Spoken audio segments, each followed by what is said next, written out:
A du vent, le magazine de l'environnement.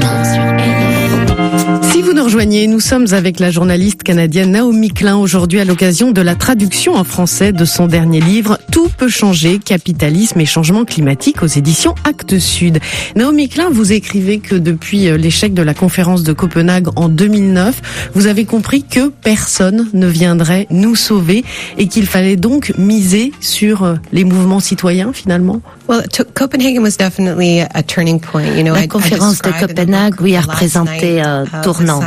Je parle dans mon livre de la dernière soirée de ce sommet que j'ai passé avec un jeune militant qui pleurait sur mon épaule, en fait. Il était tellement sûr que Obama allait nous sauver, allait finalement sauver cette conférence.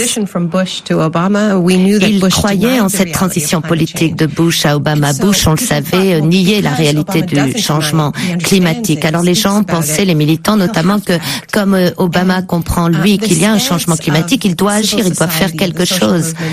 Et la position de la société civile et des mouvements sociaux à Copenhague, eh bien, était presque... ils imploraient les dirigeants, notamment Obama, de faire quelque chose. Ils attendaient tout de lui. Où en sommes-nous maintenant? Eh bien, je crois qu'on a fini par comprendre que le leadership doit venir de la base, des citoyens. Bien sûr, les dirigeants politiques sont importants, ils ont leur rôle à jouer, mais on ne peut pas les supplier, les implorer. Il faut exercer des pressions sur eux, et puis il faut formuler la vision de la forme que pourrait prendre ce changement. Et on trouve des exemples positifs qui nous montrent que ça peut marcher. Regardons l'Allemagne. L'Allemagne est en passe de réussir une transition énergétique assez remarquable. Dès aujourd'hui, dès maintenant, 30% de l'énergie allemande vient des énergies renouvelables. Je suis sûre que dans votre émission, vous avez d'ailleurs parlé de tout cela. Et on n'en parle pas comme une victoire des mouvements sociaux. Pourtant, ça l'est parce que l'Allemagne a un mouvement anti-nucléaire très fort. Et lorsqu'il y a eu la catastrophe de Fukushima, le mouvement s'est emparé de cette crise du nucléaire pour exiger une accélération de la transition énergétique en Allemagne. Il y a donc eu un partenariat entre les mouvements sociaux qui exerçaient une forte pression de la base, y compris en recourant à la désobéissance civile à laquelle ils ont toujours fait appel, et puis d'un autre côté une classe politique mais qui a répondu, qui a écouté, qui a entendu. Et je crois que c'est ce type de dynamique qu'il nous faut pour faire face à cette crise du climat. Il faut que la crise soit la crise des hommes et des femmes de cette planète et qu'on comprenne l'urgence qu'il y a à agir, mais il faut aussi peaufiner cette vision de la transition énergétique que nous voulons.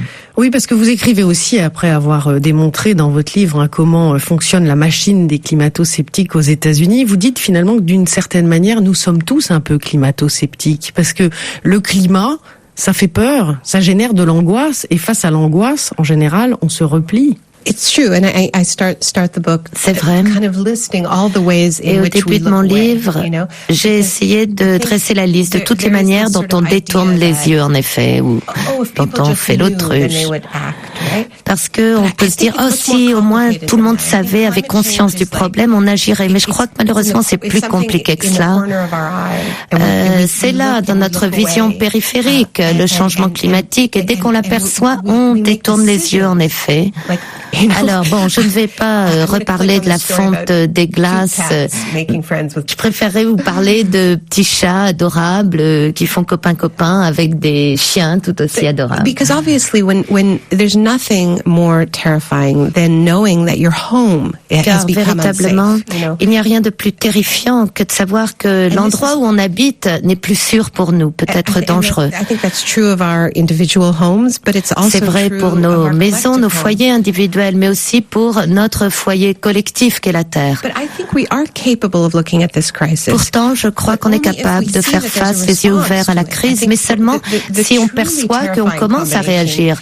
La combinaison raison tout à fait terrifiante, c'est d'avoir cette information sur la gravité de la crise du climat et puis en même temps la conscience du fait qu'on continue de creuser la même route mortifère.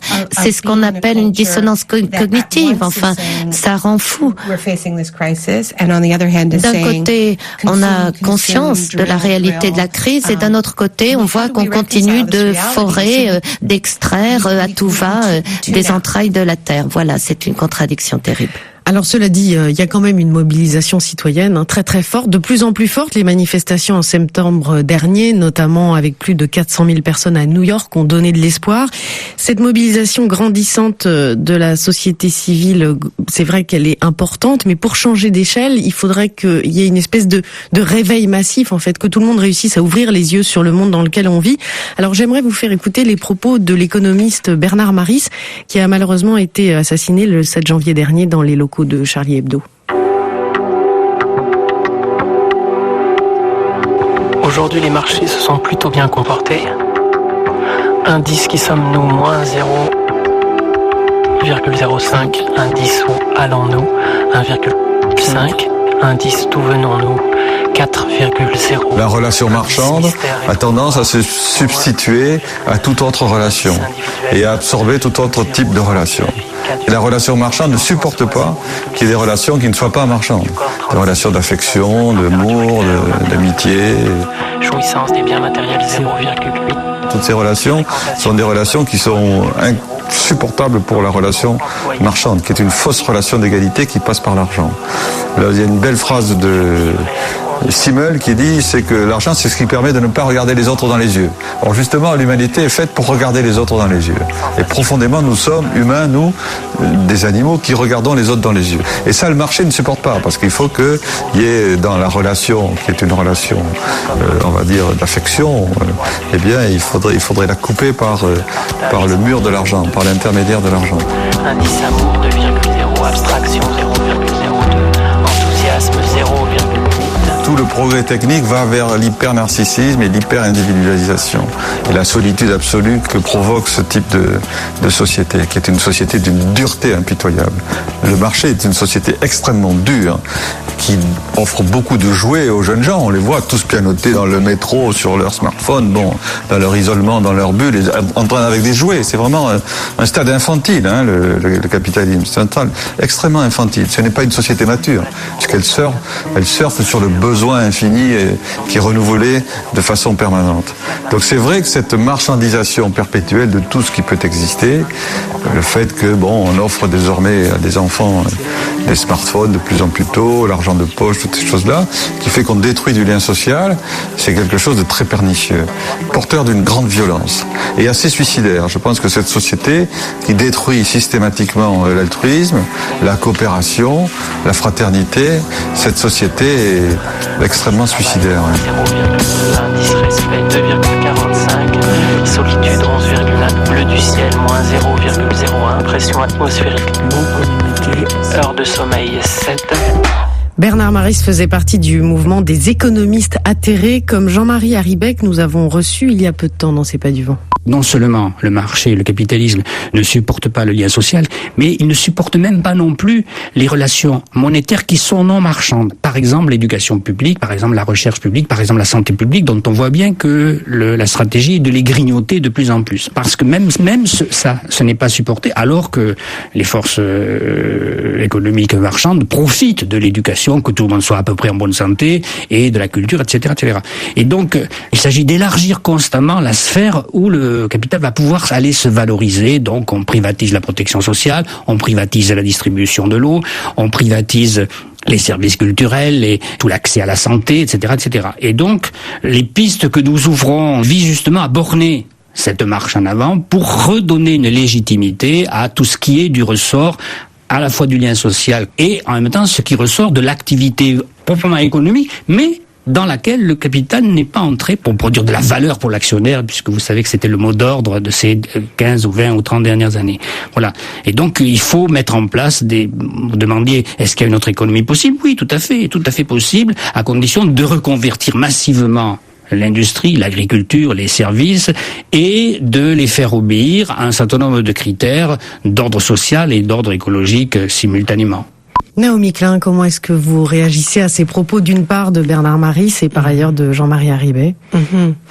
I mean, I think those are incredibly lucid, and Ce sont des moving, propos incroyablement lucides et fort émouvants aussi. And especially the discussion about not looking each other in the eye. And I think notamment quand tu dis que voilà, on est empêché de se regarder dans les yeux. Et avec le changement climatique, c'est vrai que plus on échoue à le contrer, plus ça devient difficile de regarder l'autre dans les yeux. Il y a beaucoup de brutalité dans notre échec à répondre à cette crise collective. Et c'est palpable, on le sent.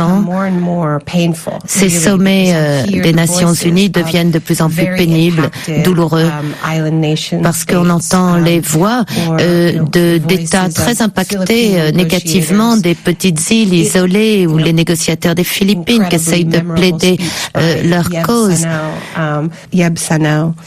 A Philippine negotiator, Yeb Sanao, un négociateur philippin qui se trouvait dans la région qui a été frappée si durement par le typhon Haiyan qui s'est déroulé pendant ce sommet des Nations Unies. Eh bien, ce militant n'a cessé de pleurer pendant toute la réunion. Et pourtant, on n'a pas réussi à mobiliser une solidarité à la hauteur de cette crise. And you know, it's one of the things that I find most disturbing about C'est une des this choses crisis is qui that me perturbe le plus à propos de cette crise.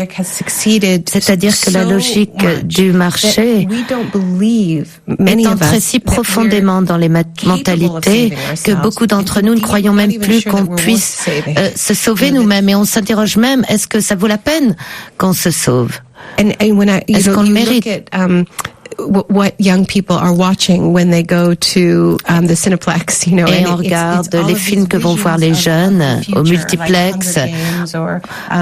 C'est des visions apocalyptiques de l'avenir, des choses comme Hunger Games, les jeux de la faim.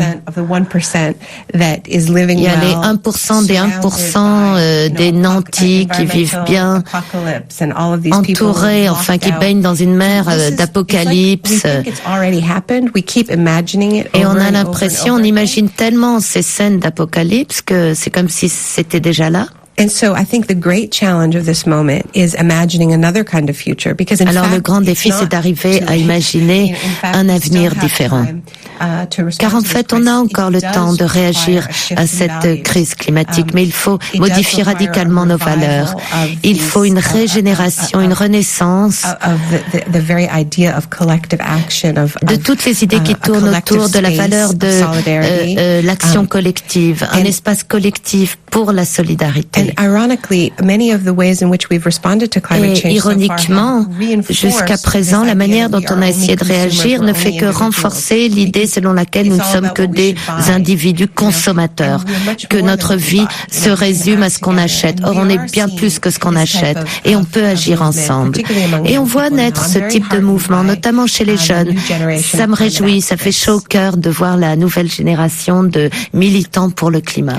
Et on peut agir aussi au niveau individuel. Il y a de nombreuses solutions. On en parle concrètement après une petite pause musicale. C'est pas du vent. Le magazine de l'environnement sur RFI.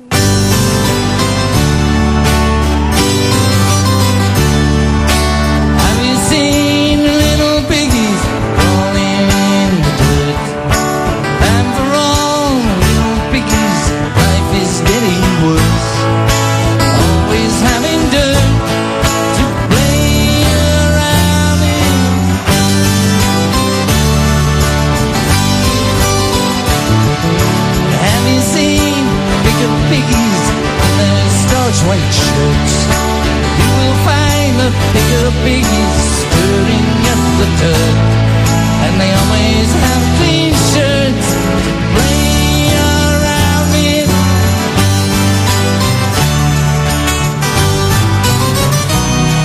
And Amos dies with all the backing, they know what goes on around.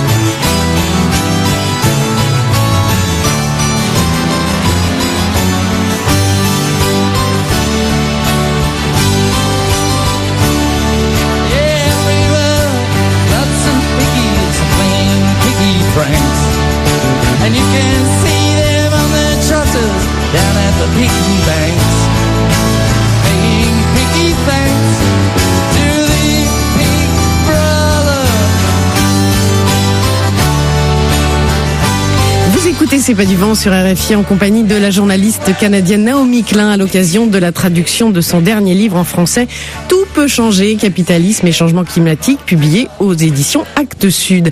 Alors nous avons vu que les sphères politiques et économiques, Naomi Klein, avaient du mal à évoluer, mais nous, comme simples citoyens, que pouvons-nous faire ? Eh bien, une solution parmi d'autres à laquelle nous ne pensons pas souvent est de se réapproprier notre argent, comme le démontre la journaliste Jocelyne Lemaire d'Arnaud dans son documentaire « Moi, la finance et le développement durable ». Le système dans lequel on vit est un système schizophrénique, de toute façon, on le sait. Et le système bancaire et le système financier, il organise toute cette schizophrénie depuis le départ. Et en fait, c'est vrai que c'est un peu étonnant qu'on peut aujourd'hui, par exemple, militer dans plein d'associations, d'organismes. On peut prendre une carte bleue, par exemple, dans certaines banques pour être solidaire ou pour, je vais pas citer les banques en question, mais les gens les reconnaîtront. À une époque, on pouvait prendre une carte bleue qui vous permettait de soutenir un organisme qui s'appelle Handicap International, qui fait un travail absolument merveilleux, c'est une ONG. Mais de l'autre côté, cette même banque, donc vous aviez 0,0001% par exemple de ce que vous retiriez qui va à cette ONG. Et de l'autre côté, la même banque les finance, ces bombes. Faut arrêter de nous faire prendre des vessies pour les lanternes et que on arrête de parler de développement durable. Vous pouvez calculer quand vous fermez vos fenêtres, quand vous allumez votre chauffage, si vous roulez en vélo, vous pouvez calculer toutes ces choses-là. Mais alors, allez demander à votre banquier ce qu'il fait avec votre argent. Parce que pendant que vous faites des économies, par exemple, vous utilisez moins d'eau, moins d'énergie pour chauffer chez vous, que vous faites du vélo, etc., ou que vous faites du vélo chez vous pour avoir chaud et pas chauffer. Enfin bon, il y a plein d'options. Pendant ce temps-là, votre banque, elle utilise l'argent qui est sur votre compte pour faire des choses qui polluent partout dans le monde et qui fait des rejets de CO2 terrifiants. C'est vrai, Naomi Klein, on ne pense pas toujours au pouvoir que représente chaque mois notre salaire qui arrive sur un compte en banque, pour ceux qui ont un compte en banque. Yeah, absolutely. And there's a growing movement which is called the fossil fuel divestment. Il y a un mouvement qui s'appelle le mouvement pour le désinvestissement des combustibles fossiles. C'est un mouvement très jeune, mais qui a bien pris sur des centaines de campus universitaires et auprès des municipalités. La ville de Paris, par exemple, s'est prononcée en faveur d'un désinvestissement de son portefeuille d'actions dans les entreprises pétrolières ou gazières. Il y a des étudiants qui demandent à leurs universités de désinvestir de la sorte ou à des banques. Et cela ne ressort pas du pouvoir d'un banquier individuel, mais il faut regarder aussi où on investit dans les fonds de pension, etc. Les syndicats peuvent s'emparer de cet espace également pour essayer de l'utiliser comme levier. Il faut voir là où on a le plus de pouvoir. Bien sûr, cela appelle des réponses différentes pour nous tous, pour chacun d'entre nous. On a tous notre petite sphère de pouvoir. Les journalistes ont la leur, mais c'est vrai qu'au niveau des citoyens, on peut faire beaucoup plus que de recycler ou trier. On peut entraîner un changement systémique. Oui. Et ce mouvement qui vise à désinvestir de ces carburants fossiles nous éclaire car il nous montre que les bénéfices des entreprises qui travaillent sur les énergies fossiles ne sont plus légitimes. La recherche nous a éclairé, le Carbon Tracker Institute, par exemple, et beaucoup d'articles scientifiques, notamment publiés dans la revue Nature, nous montrent qu'il y a 5 fois plus de carbone dans les réserves déjà connues que ce qui peut être compatible avec cette augmentation de 2 degrés de la température de la Terre. Donc, lorsqu'on avance cet argument, eh bien, je crois que ça éclaire le citoyen ordinaire sur cette réalité. Et si les profits sont si illégitimes que tout le monde se retire, il s'ensuit que nos gouvernements devraient eux aussi avoir droit à ces bénéfices pour pouvoir payer le retrait, l'arrêt des combustibles fossiles et avoir l'argent qu'il nous faut pour préparer cette transition.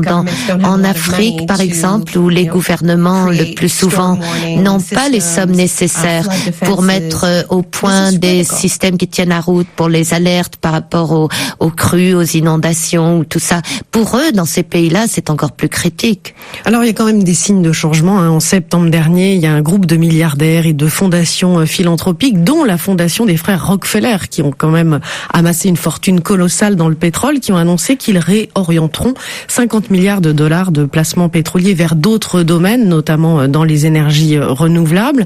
Alors, vous êtes à l'origine avec d'autres de ce mouvement de désinvestissement et de diversification des placements.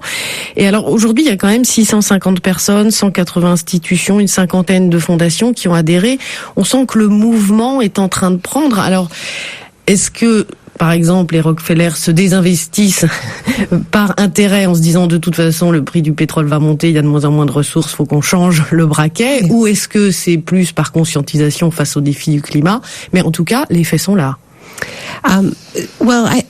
I think that the main value is not that this is going to bankrupt the fossil fuel companies because, one foundation. L'intérêt, c'est pas qu'on arrive à mettre en faillite les grandes entreprises minières, extractives, etc.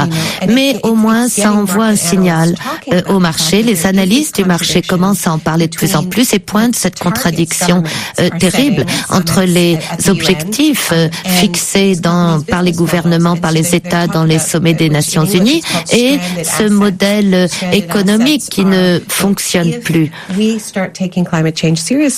si on commence à prendre tout cela sérieusement, il y a des trillions de dollars d'investissement qui tout à coup n'ont plus aucune valeur puisqu'ils ne vont pas pouvoir extraire ce carbone sur lequel ils comptent. Donc ça crée un climat d'incertitude et cela est aggravé par effectivement la chute brutale du cours du pétrole qui est passé de $100 le baril à $50 le baril en 6 mois.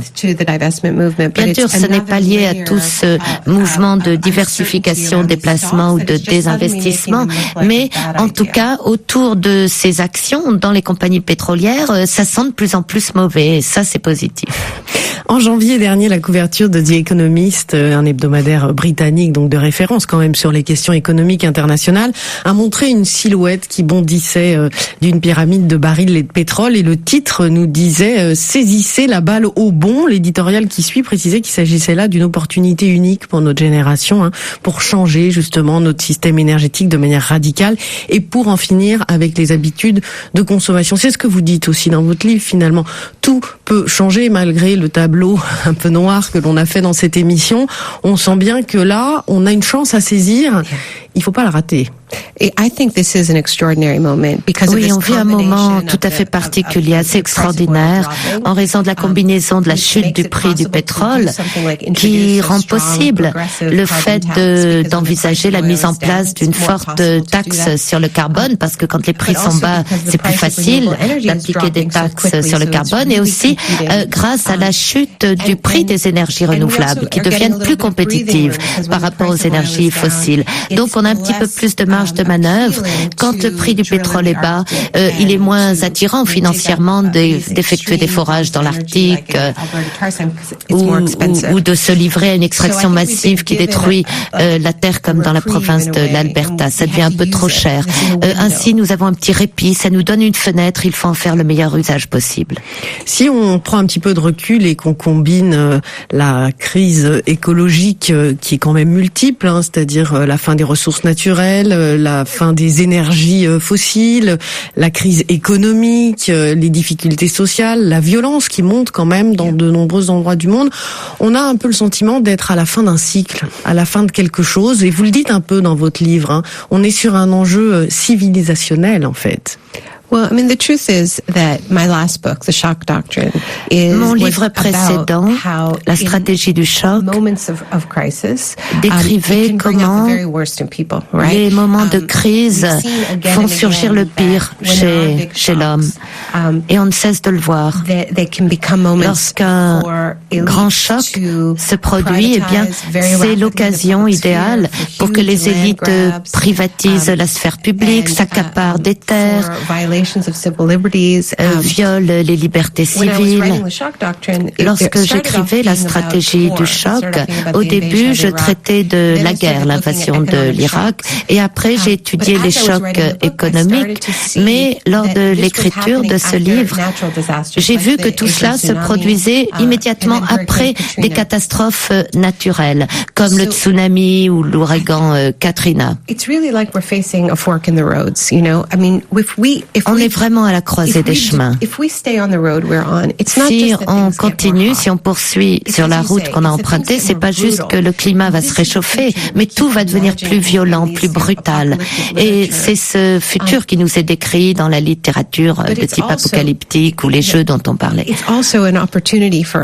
Mais c'est également un catalyseur et une formidable occasion pour nous de nous emparer du gouvernail de l'histoire et de changer de cap enfin, et tout en essayant de résoudre des problèmes multiples en même temps. C'est vrai, la crise des inégalités, la crise économique, la crise de l'emploi et bien évidemment la crise du climat.